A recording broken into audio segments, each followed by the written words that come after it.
In this class we want to look at a simple organisation chart and just see how simple organisations can be developed. So we start with the business level, and here we've got a simple block to say business. Underneath we could have the functional level, and the functional level is made up from different expertise and different skills within the workforce that are necessary to enable the business to function.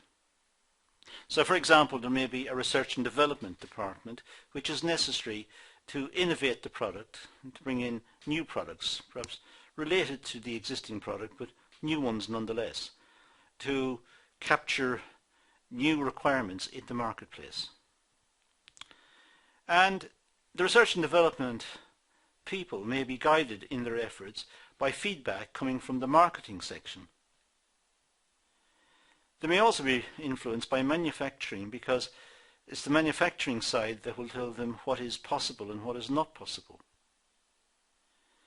And they may also be influenced, of course, by finance, who will say the current efforts in developing a new product are too expensive, the business can't afford it, or it's unlikely we will recover the costs, it's too expensive in total.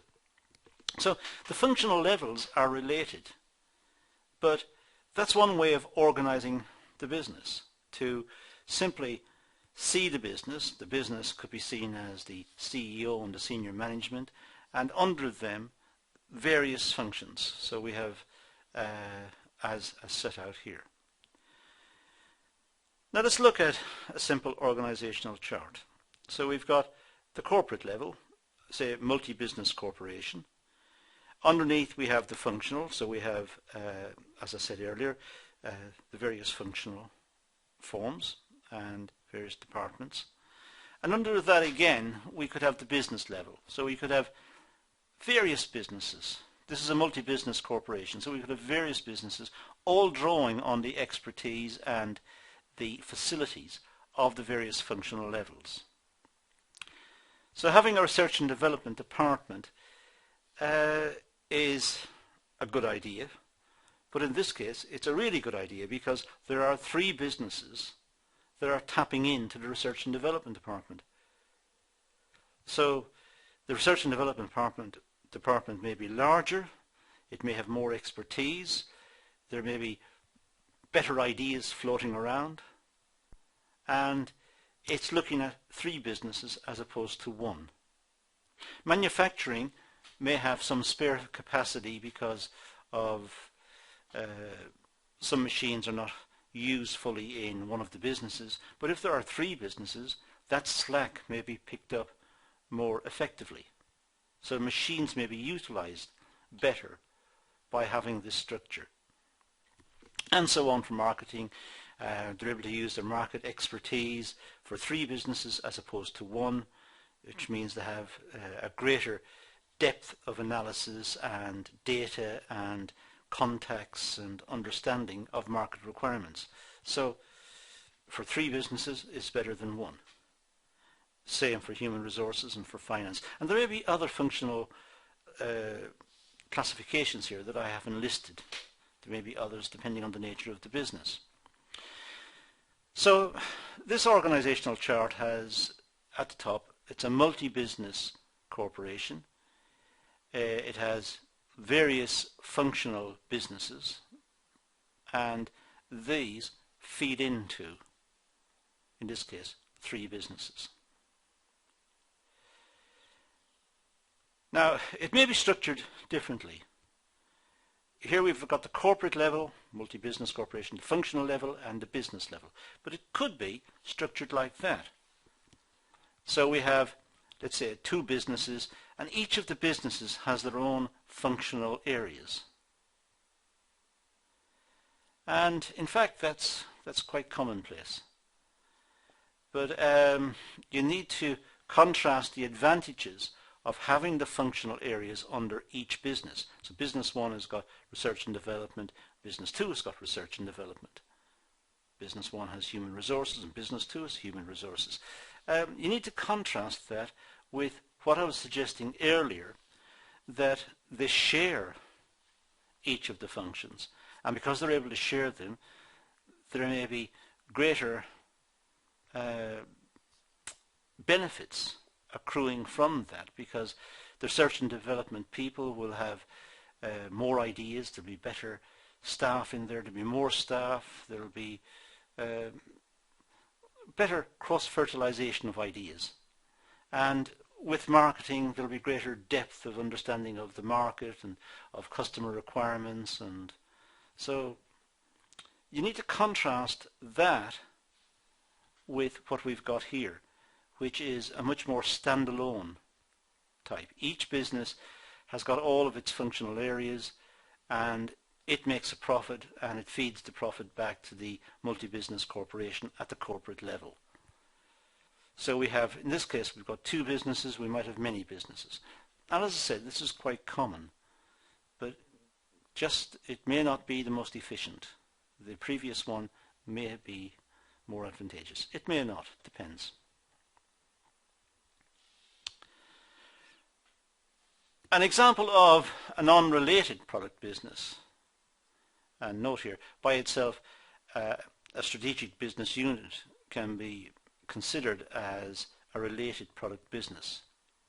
So let's look at this one. Say we have a multi-business corporation, and here we've got strategic business units. Now, these strategic business units may be seen as independent businesses. They're independent businesses that feed back into the multi-business corporation. They are strategic business units that have responsibilities over certain businesses. So if we pursue this diagram just down to the next level, we see here we've got company 1 for strategic business unit 1. We have company 1, we've got company 2, which are called CO2, and company 3, CO3. So here we've got three businesses, three companies feeding into the strategic business unit 1. Then on strategic business unit 2, we'd have a division, first division, second division, third division. So we may have companies or divisions of a company feeding in to the strategic business unit 2.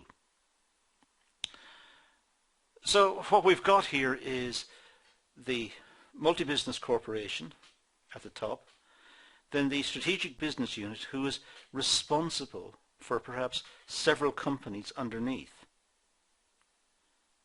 So it's an extra layer. It means that the strategic business unit is looking after 3 companies, or is looking after 3 divisions, or whatever it is. And that extra layer means the multi-business corporation does not have to engage in a lot of monitoring, a lot of control.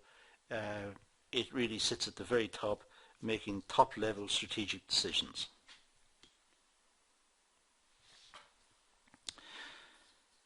Now an SBU, Strategic Business Unit, it's a single business or a collection of related businesses that is independent and formulates its own strategy.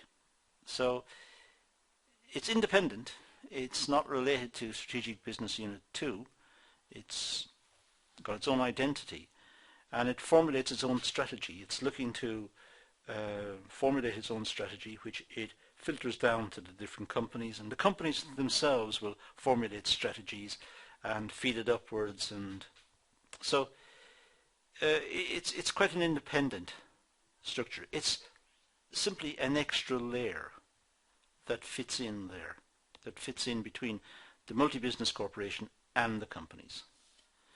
And there are examples. For example, in Virgin, there are Virgin Airways and Virgin Trains and Virgin Internet and Virgin Banking and so on. And they really are separate businesses. So they're all strategic business units. They're looking after their own interests. There's very little between Virgin Internet, Virgin Media, Virgin Trains, Virgin Airways. They share the name, they're branded, but they are strategic business units operating in different markets. So this gives us an idea of organisational charts and how at the top level corporations can be structured. The corporation down to in this case, the strategic business unit down to the business. Or the examples we had earlier, for example, the multi-business corporation going straight to the functional level down to the businesses. That's a possibility. Or the corporation or the corporate level going to businesses who have their own functional levels. That's a possibility.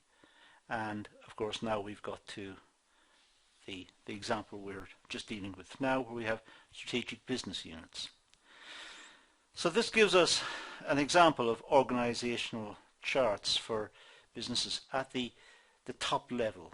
This is not looking into how production and accounts and marketing all fit together and how they're linked together. This would be much more, that would be much more internal organisation, and that's not the purpose of this class. This class is looking at the big structure, the top tier of strategy, looking at the design of the corporation, of the business, and who controls the functional levels. So that's all we're going to do in this session. So let's leave it at that and say thank you for watching.